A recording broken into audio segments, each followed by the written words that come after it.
với này hiện Himalayan hi mizo tan hian tha nge thalo ti le lấy chi lo ti te karon sei ka tuma feedback ka ti dong nge review ka ti dong nge ka ti ngai mi ro ne ma se ko bike hi tharani wangin Himalayan 450 shim shim bike tharani wang kan tianga asei ve thei to turanga ka in nga ya mizo lei ne ya hi chuanin mizo Himalayan 450 ne chong ki ai thleng thuinom emo ka thelo tun din huna hian Darjeeling le Sikkim ha hei kan kala chuan Darjeeling le Sikkim up down nuwa bike hi a review kan pe dona ni ama sabera engine kan soinga engine kan traffic tonga serpa engine antia serpa engine ni chuanin serpa chu Gorkhali nam pakhat Himalayan base tlangbul thuta nam tribe khat khin ya khi serpa engine an ti na chan chu serpa ho hi an thok na do thi achak deuh bi ka tla high latitude tan om thina wang hianin khami hisab kanin serpa engine thochak thei tak boro kan lak lu chan apor pek chho po achak tur Himalayan tlanga du to katlan thei tur ti khania chuanin engine 450 ni ti kan thebeka horsepower kha 40 ang velin an la engine nei chung ka du thu sama main 450 ka nei ma hian 401 kha ka lo nei to thawa 401 ka nei nuwa 450 hi chu upgrade kema Himalayan Rider Road or chon upgrade thata kan ya engine ai chuan sei na engine ka nei lo lukania ma se aten no thleng kan so yang agiara hianin hi chu ka siam chopania nungra na ka du wang but pheko ka che du em bangin hemi agiara hianin engamo chang zau hianin engamo chang neutral lu le zukhi chinga chu a cheram pang ni thung se engine bi ga chuan abak chu tha sei se tur ka thelo engine a chuan hemi a radiator bi ga hianin du thu samlo na ka nei chu aronin heat ta ni engine a luma aroin ham ta engine a in chem da ya kha hemi a engine switch off lo po hian hemi kill switch atanga kan ti po hianin hemi kill switch kan off hianin a engine hila nung thong ma se hetlai a radiator in chem fai kha re ta dei zela khami kha ka rang hian ni ta se a kill switch off mai lang a engine hi ala nun tho chuan lo le in chem ta se ti kha du thu sa ma ni chu ni box se chuan heta enova hen kan kalanga ABS a brake a brake bi ka kan kalanga a brake hi ABS hi dual purpose ni ABS hi off thei ta ni a brake a hen ABS hi off theya ma se ka te ka du khop lo lai chu tuna ABS on khan lo tlan tai lang ABS kan off du don chuan kan din kheranga ya achang phei chon switch off switch on that le kher te nga ya khalai ta kha chu du thu sam lo tlan lai khan off thei zeu se chuanin du thu sam zo ka nia ka siam thiam chong mi lo ma se ka du thu sam le atha ka ti lai le atha ka ti lo lai ka sei ni chu ruwa la sur zu ya kan ti tlang thawang ma se hengoi kan da tlang thawang chuan chumi ka soi om zia chu heta hianin hei on tai lang khu a phem a phe thina hello ve hemi kan lo hianin ta hian performance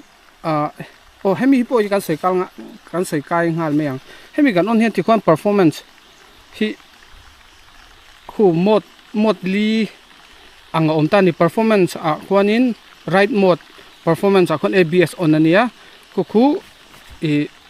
lang themo ti khon off le ania chuan ti khon eco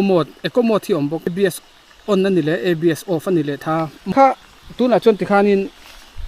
kan din lai ni wang hen du hi me thei ta ni ma se kan tlan lai hen entina kong chede wa kan lo kong thade wa kan lo tlan ta kong chia kan lu thu ta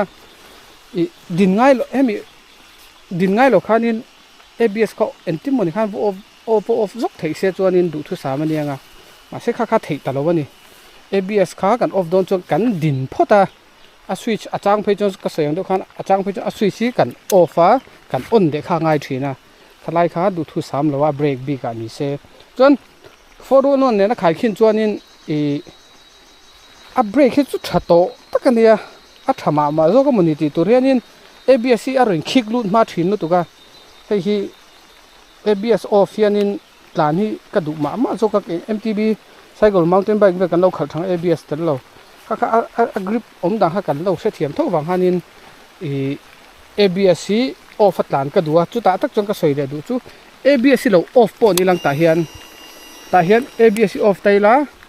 tan ABS off in kan tlan ta wanga ABS kan off nuwa hianin i puta bal ni mo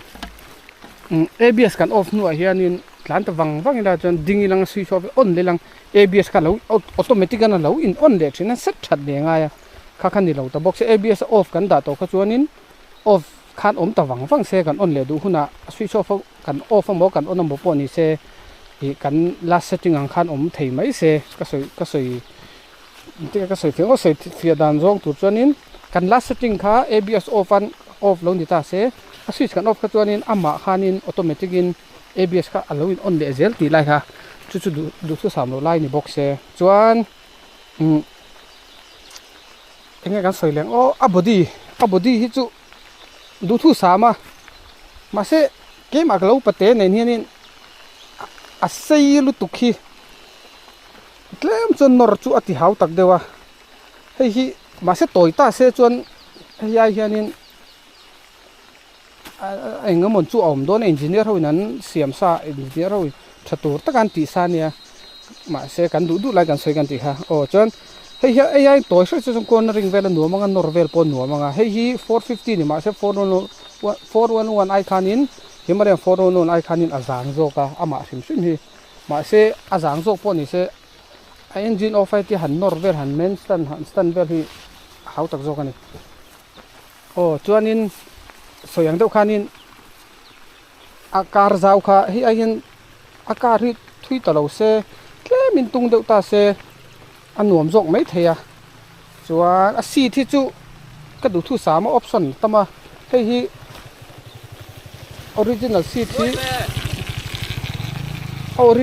hi i high seat le low seat ada theya hei low seat ateng ka da tlem ka kat boka tlem pe tak ka kata tlai hian chen vel sut thum vel ka kata chuan ei du thu sam chuan touring seat om boka chuan in low seat ka hran pa le tur om le ta ni low seat phe chu he ai hian hiam le jok ta i low seat vel kha chu hei a sir kan dang hianin a seat san than chu chen a sir kan dang hianin lo en mai tai lang o seat hi i low seat oma chuanin touring seat om boka chuanin release seat om boka ni chuan a chom sim hi om bok ta chom sim ka du thu asam khom mai ma se tu hen release seat ta chu lo om to se chuanin ko le viau mai thei boka chuan adanga kan kai leng i a suspension hi chu anga lampang suspension hi du thu sam ani hei aya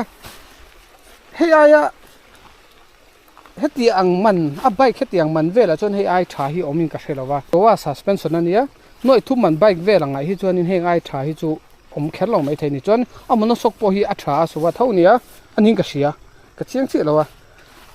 ani tura kangaya amono sok poi thalu tuka chonin aling ke chan ti dan hi mami ka chu Himalayan 411 ka chu nuai hena kala kha to zo chang ka nei hi chu chunga non ti kala he ta ling ke si alloy non manga i zinc alloy zinc le aluminium alloy to khop mai chuan ienge dang kan soi leng a tanki hi tanki kan kai leng a tanki hi a lian bur ani heti ani chuan liter som paria ta lenga chuan liter som paria ta len chuanin i a lian ani ma se heti en mai chuan len ai heta thut chi hian han khal hian ni a lian ni engma feeling engma boina om lova khala nuama engma boina om lo che anuama tian kapkar ta kan chepa kan tlam zung theini kan chep kol zung theya kha a tanki lian ni chu alu khi chu moi lowa kati mai a moi kati big lo ma se poiti na kan nei chong lowa i forunun kha ateya ma se forunu ai khanin che atm bopa kan han che hianin tlana tinuam so ka kan chep kol zung theini chuanin i a brake light om lo ti ve kha chu kan soi lo nga tlai ham brake light om lo khan ne chon ta hianin kata kalik converter kha ket kan ti thin kha kala thla a hemi hianin apuar chu siam khop me a hei hi keima siam tir chopani sota visal opposite mi ta kha a tha ang renga hian to ari po hi tlem chonin aron ti thum dewa a tha ang renga ma se hemi ha tang ket liam pui ket box liam pui om kha ket box liam pui om tak lo wang han ta hianin na sa takin chir hi a the chho thung ta khak chu a kan mo keima ni siam to ani wang hanin du lo wang han ket box kha chu om se chon tiang em hian a bal lo wanga chuan ket ina thelu kan ti a ket box om lo wanga tlai bal kha chu kan siam dang lamania I social thegan ne lo kan du dana kan tia thil kan du chuanin khamina aron chom ha lei hin ta ni a ke hnung chu kan soilong a ke ma boki a ke ma zo khi hemi amat ga thi an malam mi an ti toy nge an ti zaw lo nge ka thelo hetia kan tlan hianin hei het lampang zong zong hi te a headlight te the vek theya chuan chu mi tia lama a tengki a hian ron the chawa ka ma ya te ron the thei ni kong ro su lai tlan chak do lek chuan chu a negative point ania ma se ke ma chuanin a solution chu ka the chuang lo ba chuan hemi hi a then chuan hemi hi amat gan phalam pang hi ti seilang zom seilang a zia lo mon tia zom tailang ngi anang chu ka thro kan la zom ang chu nakina kha chu a details ka hriat angang kan soi ve ni chu chuan a ba khi white cut turang ang chu an cut ve veka tuna mi 450 a hi chuan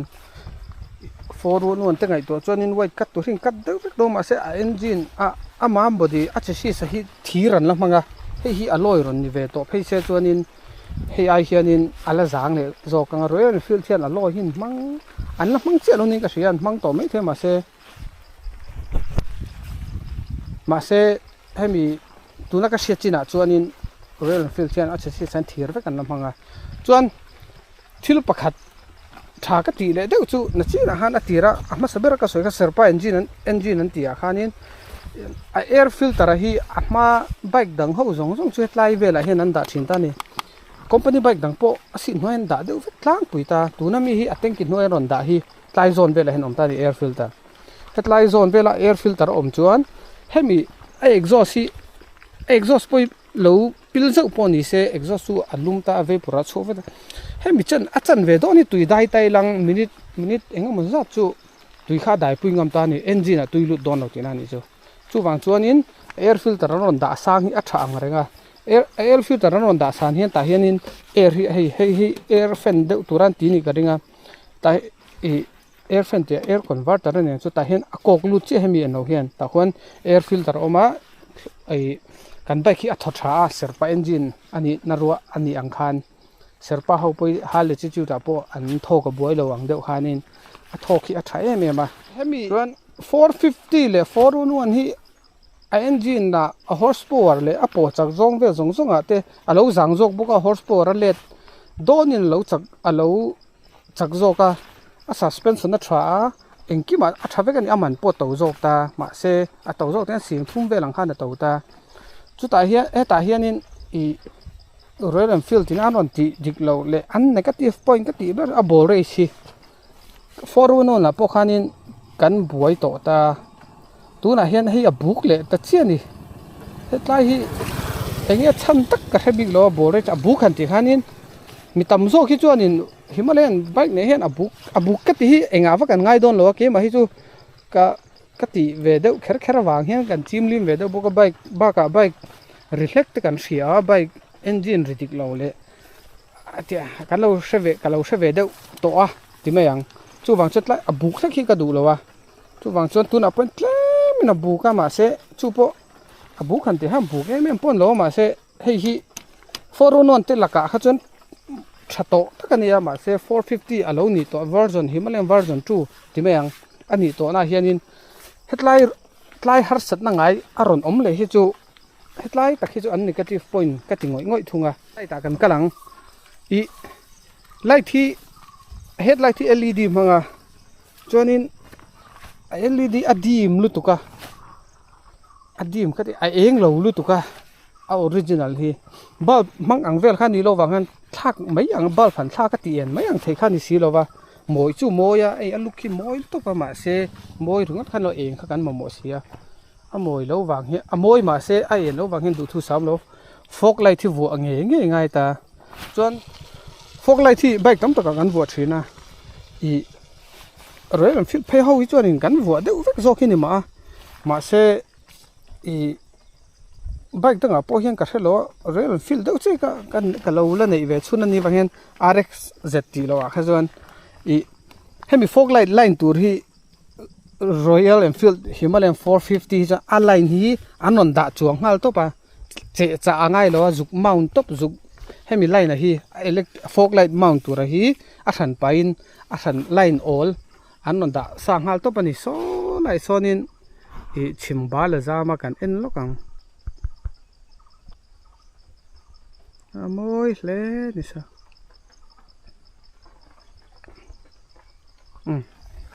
kan let liang align thanin anon da hemi hi line ka ti chu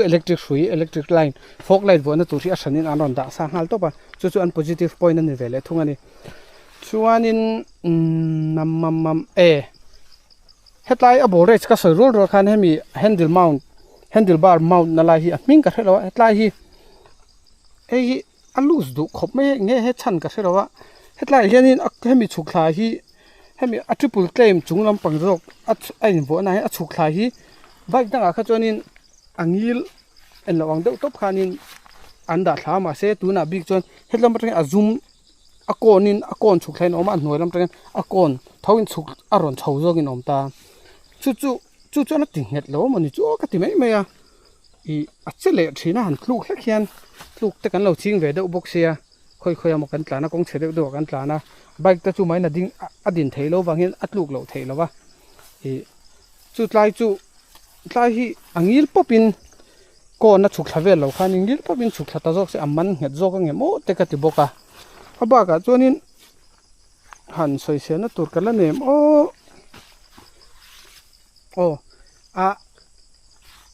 a side glass kan soi liang side glass si mi tam tak chon aten tia KTM mi ten bua aluk andu wange chu so ma se a side glass bi ga hi chonin tuna Himalaya tuna an bike tharang ho hi Himalayan 450 ron chon non bike thara hui a tha kan ti ko pa hemi hi chuna ne tuna po hian a polraita hnung lama tanga zana kan tlana kan hnung lama tanga light headlight dangina miron chunang wakhi miron chun glass pa nga yangina miron chuna kan hmaya na tewa miron chun let a reflect omang hi hi om ve lowa miron chun let lo chu ka ti mi lo ma se I bike tam takina side glass an mana na sado miron chun let ang kha om ve lo ni chu an positive point le ngoi ya tam tak chon an thla ka chon hemi Himalayan tho hianin side glass dang version dang chu nei thawa na se hemi aron chom hi ka du thu sam khopa ke hi polarized ni a thim lek hi tuna po hian ma se hi kan hu vek thawa jana po alang veka kan hungina ka soina soinu kan hunga tanga bike amo car dangina miron chun ang kha headlight eng tuina kan aron reflect kan maya aron chun sok ang kha na te aron chun sok ang kha om velo ni chu tarmit hei kema fe chon tarmit chi ka wo tarmit apoin polarized deuh kheri kan du to tunai chuan ka kha athat na lai ania a to beratan a size tan kan soyang a size tan hi hei men's tan trang pa asang tuka tlai hi tun ai men's tan ne ta pon ka zoom khat le chan veang velan ta ni hemi hi a on lu tuk ti na ni chu kong tam taka chonin zia chu ziang renga kong kual de wa te po kong chuka on de hle ganga te po a size tan khanin gera ganda ading mai theya chu atha ve thawa ma se athat lo na hi tamjok in ka ria hi in chi khata mo in chi ni vera mo pon lap tai lang chuanin a ji o mang o ka te hi akan ti kulu tu hi tingil ta deuh se tlai akulu tu hi tingil ta deuh se chuanin tlai thlengvel tal hi ni se chuanin hei zung thum bok angvel tal hi la chukla se chon he tlai vel om se chuanin hei ai hianin azia zok ka ringa size tana kan da size na tanga kan pot chuak tur che hi angi la kan handa tur chi tha man ngai na salu tuka I a technique tam tak chu om thawa kema pon ka the tho sei vek po angai chong lawa YouTube danga pon da trewa chu in lo enanga ma se hei chu assistant hi chu hei a hian ti ding sat se chon du thu sa mania kan han soi ta deuh trewa chuan khami kan feedback theya kan han soi feedback han te me ang review theya kan thiam lo deuh kan soi ve nok noka chuan ka khai khom na chuan in bike le don ani chuan in man na turang ha kan man na tur se lang kan khopui chung kan man kan khopui chunga entina khopui gan ti chuan in kho chunga kan mang don ani chuan in bike nei kher khange tulna scooty omrang scooty kham han mai tur ania chuan khopui pona engamo hole bike lom ver sim sim gan ni chuan in I bike dang option tam takoma Himalayan bike tiang chi touring bike te V-Strom te oma KTM adventure te oma hei Himalayan tam mai soi sem pon chong lo khatiang ho kha vo mel ve kher kha tu lo kan man dan tur zirang khanin lei tamai lang chuan chuti rol chuanin mi ta kha vo sei sel wak kha tu chong lo kan bike to po ka bike te po ti meang a chak lu tu ka ni tuna chuanin a chak hemi cylinder pakhat mang chuanin cylinder pakhat mang chuan chak ber pol ani ka ringa ma se khati la in bike van chak lo ma vati kha thul chuang lo chan chu bike chak wak kha cylinder pakhat mang ani 40 horsepower bor vel ania ani rol ro kan khopui chunga chuan petrol he mai chu wang chuanin kan man dan tura zir kan ma mo dan zir khanin I man mai tur lei mai tur ti zong khanin rel ru siama tha mi nei ang zong khan nei ve vek khara tu lo kan ma mo dan zira kan lei mai kha tha ni